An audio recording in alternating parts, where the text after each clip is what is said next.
cost of adult time for youth crime. My name is Evelyn Brackley, and today we will be discussing the issue of trying juveniles as adults. Please raise your hand if you regretted a mistake made in your youth. I think by the amount of hands raised, we can all agree that children are prone to making mistakes. So let's go to the history of this particular system.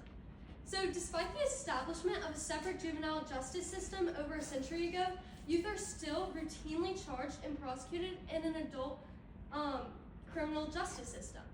The number of youth facing adult prosecution increased substantially in the 1990s in wake of a baseless myth of super predators.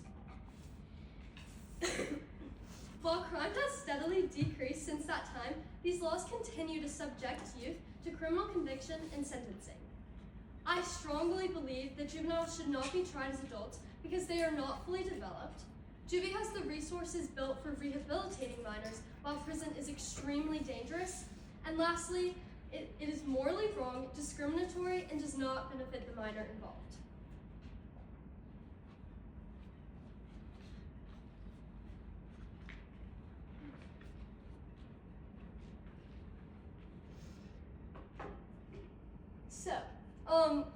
Sorry. Here we are looking at the teenage brain development, in particular the prefrontal cortex and limbic system. As you can see on the prefrontal cortex graph, this neurological necessity is not fully developed till the age of 26. This is in charge of executive functions like planning and decision making. The limbic system, specifically the nucleus accumbens, is a rewarding stigma of risk-taking and impulsivity. This is largely active in teen years, and so taking in this information, we can actually tell that these two neurological functions work against one another in the teenage brain, making kids more impulsive and risk-taking without considering future consequences. Incarceration actually slows young people's physiological maturation, exactly the opposite of what's needed to foster positive behavior change and promote distance from delinquency. Isn't the goal of prisons and jails to ensure that the incarcerated merge back into society, evolved and improved as better citizens? Taking in these key facts, we can start to see that you absolutely cannot judge a person's true, full potential by their juvenile misconduct.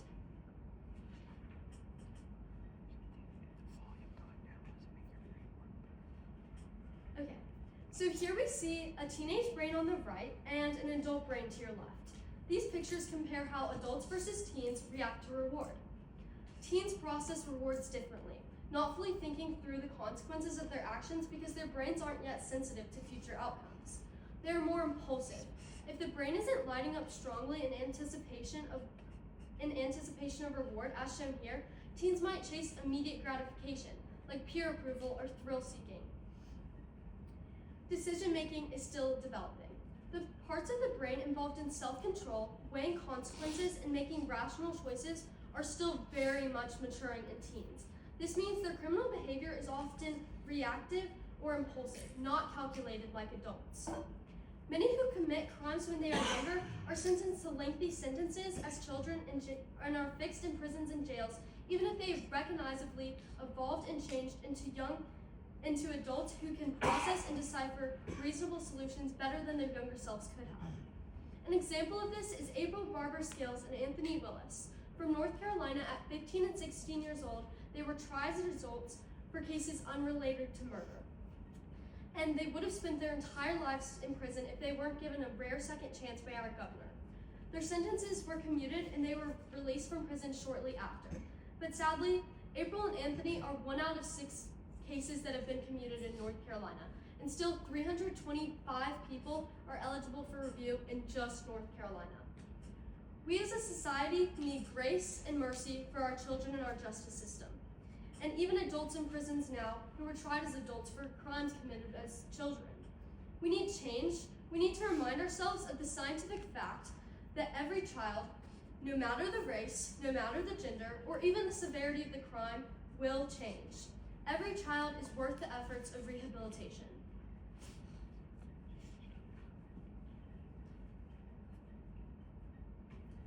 We are knowingly putting children into an environment where statistics say they could be at serious risk of sexual assault, mental illness, abuse, and long-term physiological harm. By trying a child as an adult, the system acknowledges these serious dangers and yet still chooses to expose these young people to trauma through a system that is both cruel and unjust. The juvenile justice system was designed to prioritize rehabilitation over punishment and is far better equipped to meet the needs of youth. Studies have shown that harsh punishment, including involvement in the criminal justice system, impedes also tend to harm rather than help young people who have committed crimes. Incarcerating children with adults also denies them access to many essential programs and services, including basic special education as well as treatment and counseling services, impeding their chances for healthy development. Prisons are not built to support children, and they are extremely dangerous for young people. In fact, juveniles housed in prisons are 5 times more likely to be victims of sexual assault, and suicide rates go up 36% for juveniles who are put in prisons rather than a juvenile detention facility. Children are being harmed, traumatized, and abandoned by the system of justice.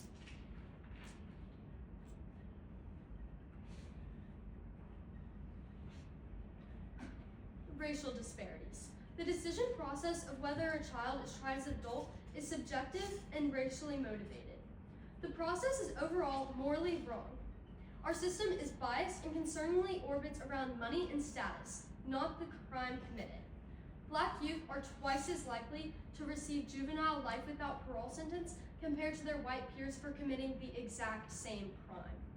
It's especially concerning when prosecutors aren't required to present their reasoning for putting a child in prison. So knowing the reasons why youth are transferred and prosecuted in adults' courts is difficult, since prosecutors are not mandated by law to justify nor explain their decisions for transfer. This process is arbitrary and hazardous to the well-being of our youth.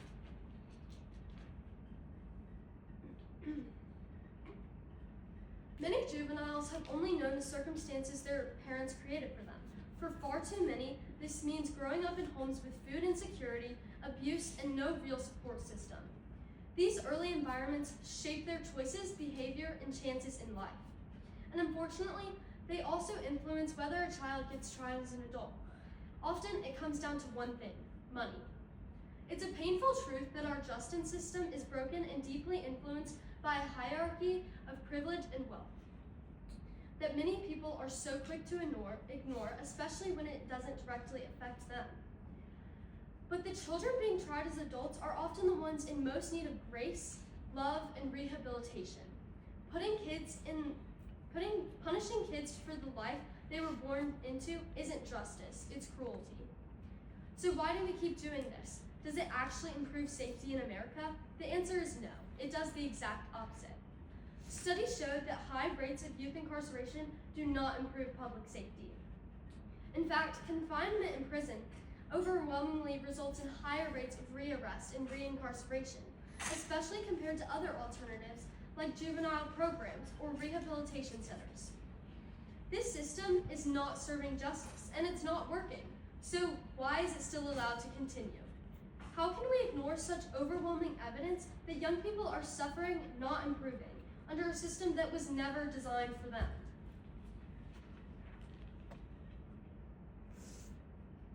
Some might say that juveniles who commit violent crimes should be sent to adult prisons or jails for the severity of their crime. But even children who commit violent crimes can change and evolve. Prosecutors often choose to prosecute a child who committed a particularly heinous crime as adults to ensure that they stay in jail well past the age that the law mandates they must be released. It's difficult to defend anyone who commits such a brutal crime. But here, we're not trying to defend the crime, but rather their adolescence, lack of knowledge, and underdeveloped judgment and capacity for change. We must acknowledge that youth often lack maturity to fully understand the weight of their decisions. As the saying goes, an eye for an eye makes the whole world blind. Some may believe that this is justice, but true justice is not about revenge. It's about accountability, growth, and a better future for both victims and offenders. In conclusion, there are respectable counter-arguments for whether minors should be tried as adults.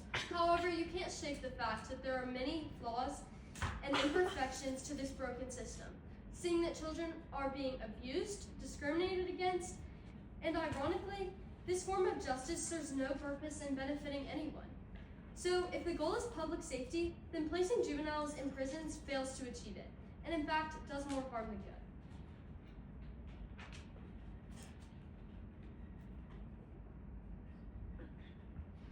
Children being tried as adults is one of the many deep injustices in our legal system. The young people subjected to this cruel and unusual punishment are often the same ones who have never known love, never had a safe home, and never had parents who were truly present in their lives. Yet, instead of offering help and healing, the system punishes them for the circumstances they had no control over.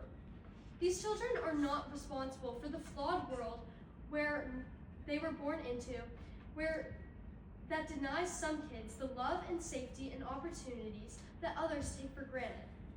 When we place a vulnerable child, many of whom have faced poverty, abuse, and discrimination, into adult prisons, we are not seeking justice. We are sending them into yet another broken system where they are heartbreakingly likely to be faced with physical abuse, sexual violence, mental health issues, and tragically high suicide rates. Let's be clear. These are children.